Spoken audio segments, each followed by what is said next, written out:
We have Sai Deepthi from AED section Day Scholars.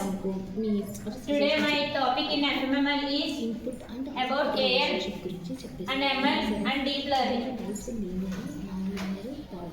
AL stands for Artificial Intelligence.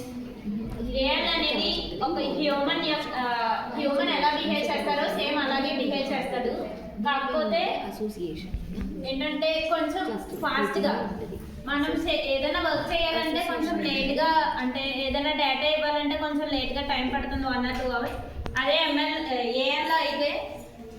ఏఐలో అయితే వెంటనే within మినిట్స్లో అది మనకి డేటా అనేది ఇచ్చేస్తుంది. దాని యొక్క అడ్వాంటేజ్ అది. డిసడ్వాంటేజ్ వచ్చేసి ఏఐ అనేది మనకి ఇప్పుడు ఏదైనా నెట్వర్క్, సపోజ్ నెట్వర్క్ తీసుకుంటే మనకి నెట్వర్క్ అవైలబుల్గా ఉండాలి ప్రతి చోట. మనం ఏఐ ఎక్కడైతే యూజ్ చేస్తామో అక్కడ ప్రతి చోట నెట్వర్క్ అవైలబుల్గా ఉండాలి. అండ్ ఏఐలో వచ్చేసి 2 types. ఏఐలో వచ్చేసరికి 2 types. ఒకటి వచ్చేసి బేస్డ్ ఆన్ కెపాసిటీస్ లో మళ్ళీ దీన్ని ఒక 3 సబ్ డివిజన్స్ చేశారు. ఒకటి వచ్చేసి narrow AI and general AI and super AI.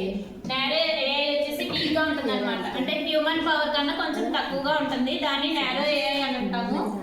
General AI అంటే same as it is human ఎలా థింక్ చేస్తారో సేమ్ యాజ్ ఇట్ ఈస్, అటు ఎక్కువ ఉండదు ఇటు తక్కువ ఉండదు అలా ఉంటుంది. సూపర్ ఏఐ వచ్చేసి హ్యూమన్ కన్నా ఫాస్ట్ గా చేసేదాన్ని సూపర్ ఏఐ అని అంటారు. నెక్స్ట్ ఇంకో టైప్ వచ్చేసి బేస్డ్ ఆన్ ఫంక్షనాలిటీస్. ఫంక్షనాలిటీస్ అంటే ఫంక్షనాలిటీస్ మీద ఉన్నది మళ్ళీ 4 డివిజన్స్ కింద చేశారు. ఒకటి reactive, limited, theory of mind and self awareness. Reactive అంటే ఏదైనా మెమొరీని మనం ఏదైనా డేటా ఇచ్చినప్పుడు అది వెంటనే అవుట్పుట్ ఇచ్చేసి దాన్ని స్టోర్ చేసుకోదు, దాన్ని రియాక్టివ్ అని అంటారు. లిమిటెడ్ అంటే మనం ఇన్పుట్ ఇస్తాం, అది అవుట్పుట్ ఇస్తుంది, అవుట్పుట్ ఇచ్చి దాన్ని మళ్ళీ దాని సాఫ్ట్వేర్లో స్టోర్ చేసుకుంటుంది. అది ఎలాగా లిమిటెడ్గా స్టోర్ చేసుకుంటుంది, దాన్ని లిమిటెడ్ ఏఐ అని అంటాము.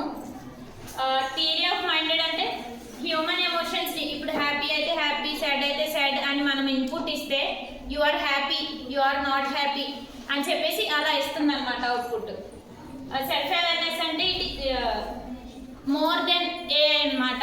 అది ఫ్యూచర్లో డెవలప్ చేస్తారు, ఇంకా డెవలప్ చేయలేదు. నెక్స్ట్ వచ్చేసి ఎంఎల్, మిషన్ లెర్నింగ్ గురించి. మిషన్ లెర్నింగ్ అనేది ఏఐకి సబ్సెట్.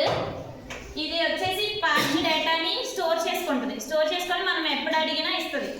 ఎక్స్పైర్ డేటా అనేది ఉండదు ఎంఎల్కి. ఈ ఎంఎల్లో 3 types ఉన్నాయి అండ్ 4 types.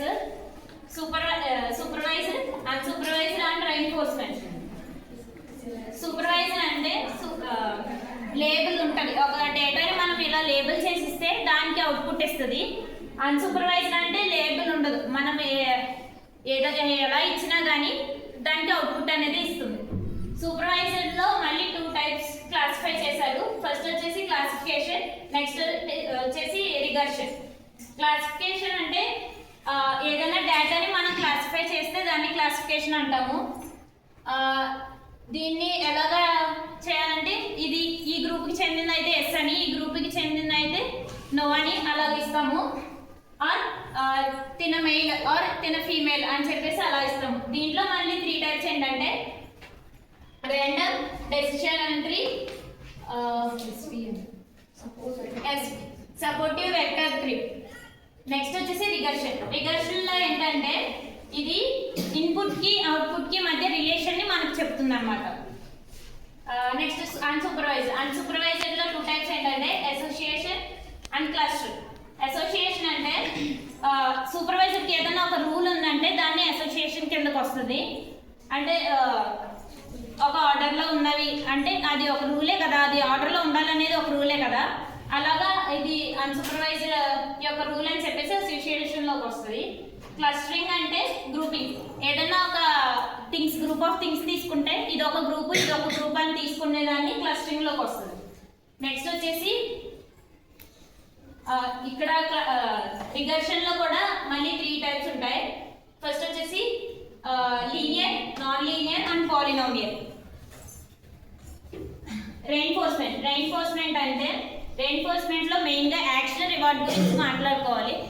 యాక్షన్ ఏదైనా ఒక యాక్షన్ మనం ఇచ్చినట్టయితే దానికి అది సక్సెస్ఫుల్గా కంప్లీట్ అయితే రివార్డ్ అనేది వస్తుంది. ఒకవేళ సక్సెస్ఫుల్గా కంప్లీట్ అవ్వకపోతే ఫెయిల్డ్ అని వస్తుంది.